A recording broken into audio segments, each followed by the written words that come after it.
Hola, buenas. Mi nombre es Javier Aterol, estudiante de Ingeniería Electrónica en Computación, y hoy les voy a hablar sobre los sistemas trifásicos. Los sistemas trifásicos son sistemas polifásicos que tienen tres corrientes monofásicas trabajando en conjunto para la transmisión, generación y también para la carga de la misma. Los circuitos trifásicos podemos encontrarlos en variedad de situaciones. Lo podemos encontrar. Existen casos donde existen construcciones domésticas que lo requieren por sus grandes capacidades, generalmente en casas muy grandes, con equipos muy grandes, bombas de agua, generadores, que sean de gran tamaño. Pero es comúnmente encontrado en la industria y en el comercio, debido a que las maquinarias industriales generalmente trabajan con este tipo. Y en el comercio comúnmente lo podemos encontrar tanto en generadores como en equipos de carga como neveras o equipos de refrigeración de grandes tamaños que trabajan de forma así, trifásica. Incluso hornos. En un restaurante donde trabajé tenemos un horno trifásico que consumía 7000 vatios. ¿Qué ventaja nos trae esto? Por ejemplo, en una carga monofásica de 7000 vatios, por ejemplo con el horno que comenté hace rato, requeriría un cable con una sección transversal muy grande. El hecho de que sea trifásico te permite ahorrarte en ese tipo de cables tan grandes, ya que la carga estaría dividida entre las tres fases. La corriente que pasa por cada fase sería menor al sistema equivalente monofásico. También tiene otras ventajas como la estabilidad a la hora de la entrega de la potencia. Ahorita entraré más en detalle cuando llegue a la parte de la frecuencia, pero tiene que ver directamente con eso. Y bueno, ahora, lo podemos encontrar balanceados o desbalanceados. Cuando se habla de balanceados, se dice que cada fase llega a su punto máximo de forma equivalente con 120 grados de diferencia. Pero también se conoce como balanceado cuando las impedancias en el sistema, las tres impedancias del circuito de cada fase, son iguales entre sí. Se considera desbalanceado a un sistema en el que cualquier error, cualquier falla de las impedancias o de las frecuencias lo desbalancea. Cualquier error, por mínimo que sea, ya se considera un sistema desbalanceado. ¿Cómo se calculan los voltajes o cómo se transmiten los voltajes en estos sistemas? Bueno, en este caso se viene dado de que el voltaje de fase va a ser igual al voltaje pico, o también conocido como voltaje máximo, multiplicado por el coseno de la frecuencia angular por el tiempo. Para la fase 2 y la 3 cambia ligeramente. Sigue siendo la misma parte. Voltaje máximo por el coseno. Voltaje máximo por el coseno por la frecuencia angular por el tiempo. Pero en el caso de la fase 2 sería sumándole más 2/3 de pi. Y en la fase 3 sería sumándole 3/4 de pi. Bueno, esto más adelante vamos a profundizarlo y por qué es así. Pero dependiendo de cada tipo de configuración, va a haber una explicación diferente. Las secuencias que podemos encontrar es de varios tipos. La secuencia ideal sería la secuencia positiva, donde la primera fase alcanza su punto máximo, luego la segunda fase, que sería la B, luego la tercera fase, que sería la C, acá sería su punto máximo. Las tres, una seguida de la otra, una seguida de la otra. Si tuviera tres manos, vería mejor. Y luego tenemos la secuencia negativa, donde una alteración en las conexiones generan errores en la secuencia. En este caso, siempre tomaríamos la primera que llega al punto máximo como A y estaría yendo en sentido contrario, A, C, B, A, C, B. En vez de ir A, B, C, iríamos A, C, B. Por eso se considera negativa, porque va en sentido contrario. ¿Qué nos determina la secuencia? La secuencia nos determina, por ejemplo, en el caso de motores, la dirección del motor que lleva. ¿En qué dirección lleva el motor? ¿En qué dirección? ¿En qué sentido de giro va el motor? En secuencia negativa, esos son errores comunes que existen por errores en la conexión. Tan sencillo como conectar uno de los cables donde no va para que la secuencia se invierta. ¿Qué ocurre en estos casos? Los motores funcionan en sentido contrario y generan fallas de producción, fallas en sistemas, son errores muy graves a nivel industrial que pueden causar daños eh, con valores bastante altos o paradas en la producción. Ahora, hice un cambio aquí. Hablemos sobre las configuraciones en los generadores. Las configuraciones en los generadores tenemos dos que se utilizan a nivel mundial, que sería la configuración en estrella y la configuración en delta.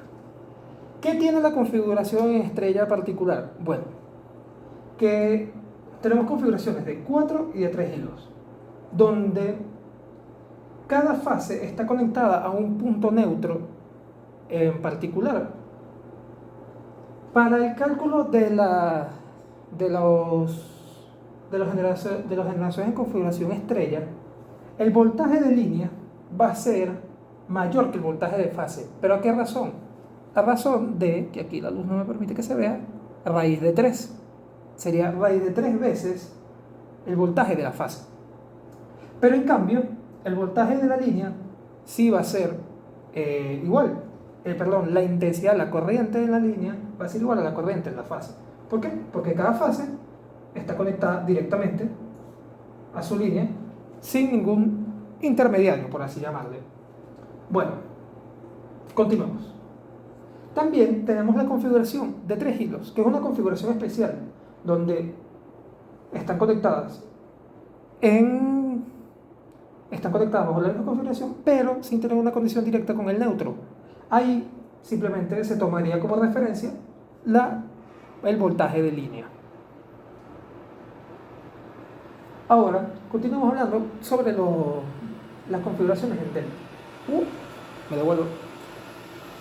Quiero acatar que esta es una de las conexiones más versátiles que tenemos.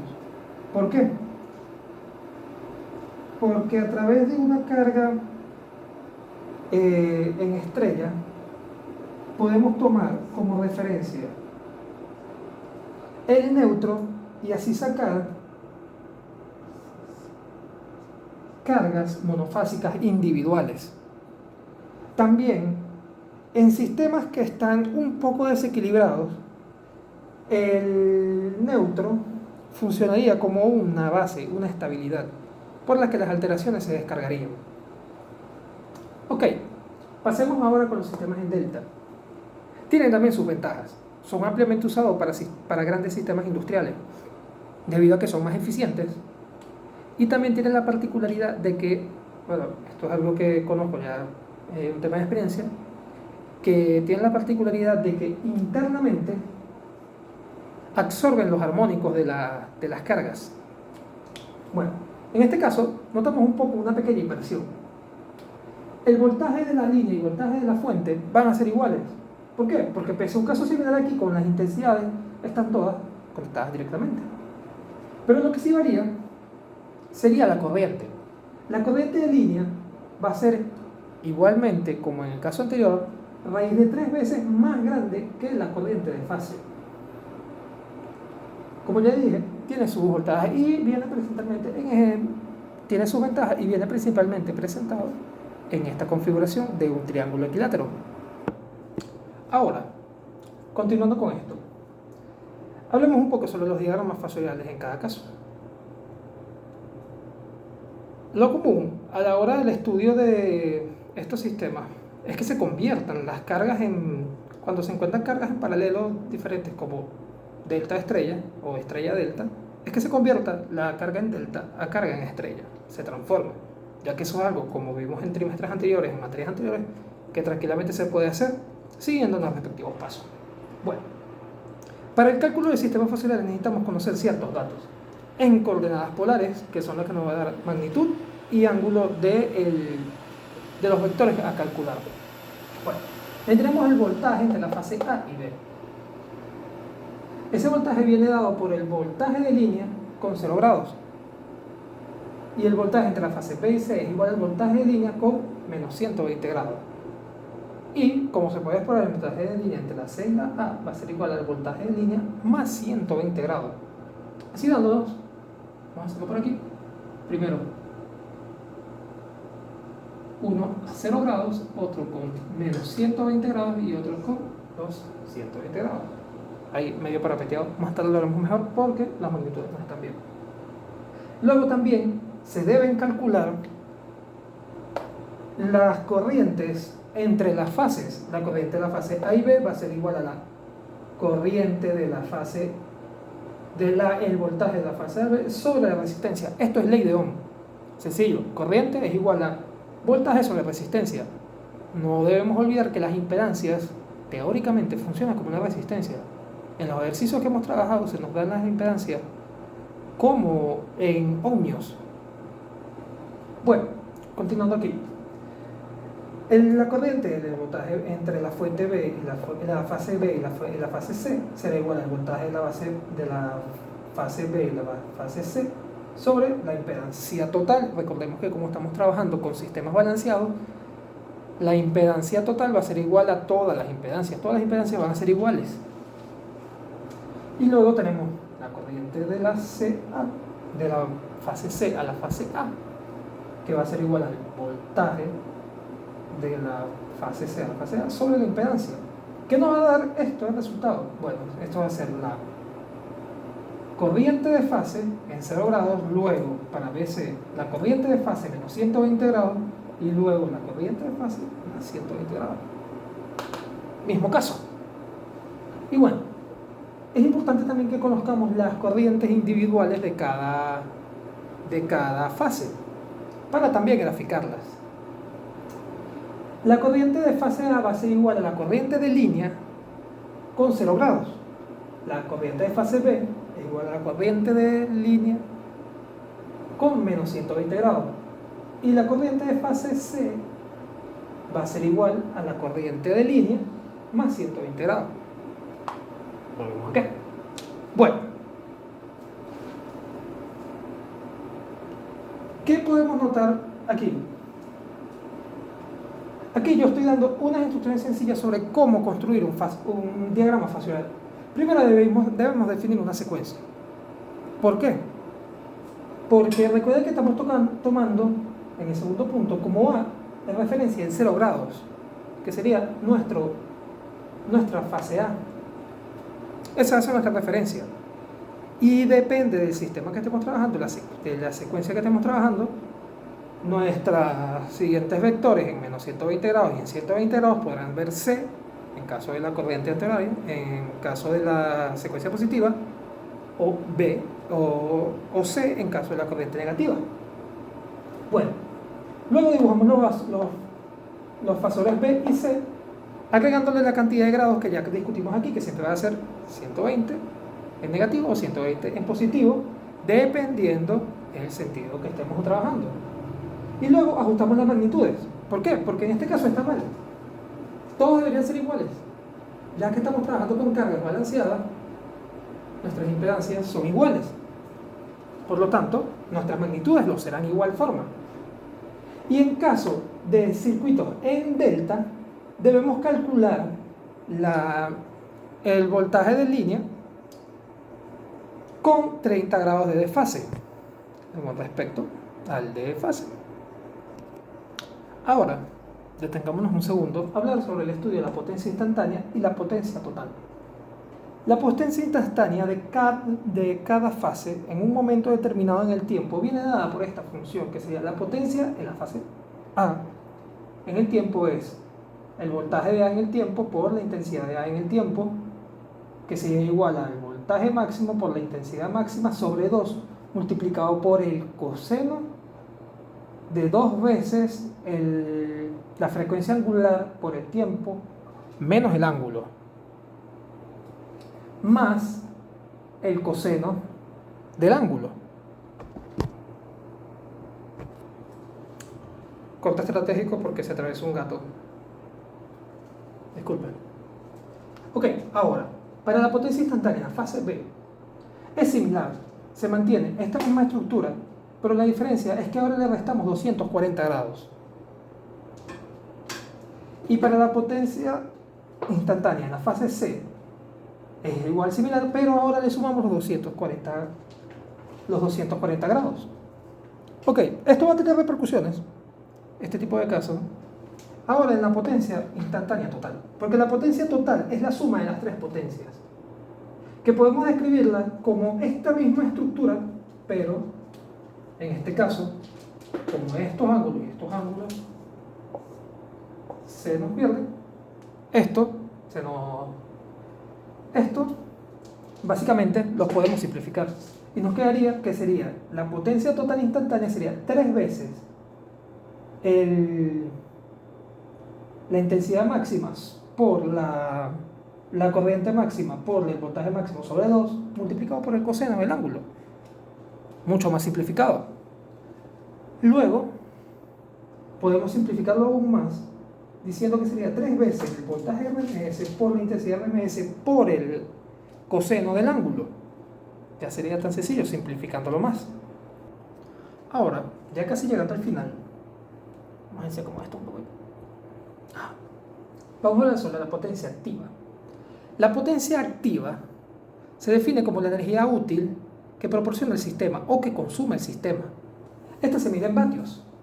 Para calcularla, vamos a usar la siguiente fórmula.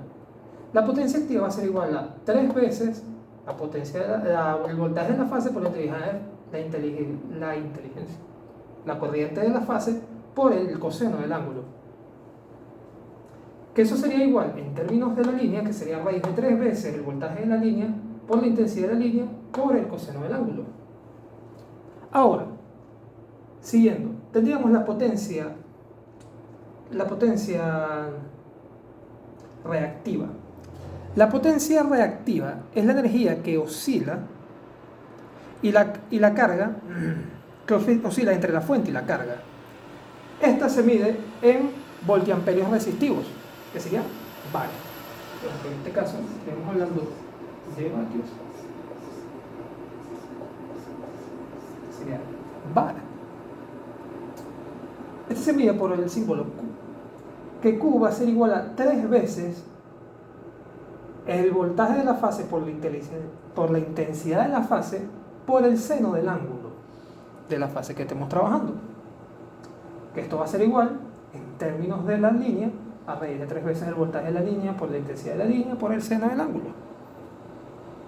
Y finalmente, trabajamos ahora al final con la potencia aparente. La potencia aparente se puede definir, al igual que lo hice de esta forma, pero lo quise dividir, en términos de la fase y en términos de la línea. Aquí se los divido porque son ligeramente más diferentes el uno del otro. La potencia aparente total va a ser igual a 3 veces el voltaje de la fase por la intensidad de la fase. O, básicamente, 3 veces la potencia de la fase. Y la potencia de la fase total, la potencia aparente en términos de la línea, va a ser a raíz de 3 veces el voltaje de la línea por la intensidad de la línea, multiplicado, esto importante, por el coseno del ángulo más el seno del ángulo, tomándolo como un factor imaginario. Todo esto son los valores que se utilizan para la construcción del triángulo de potencias. Y a través de los diferentes valores que nos obtengamos en el ejercicio que estemos practicando, podemos decir si la carga es resistiva, inductiva o capacitiva. Eso ya lo vimos en el trimestre pasado, en la unidad anterior. Y bueno, ya con esto finalizo. Muchas gracias por la atención.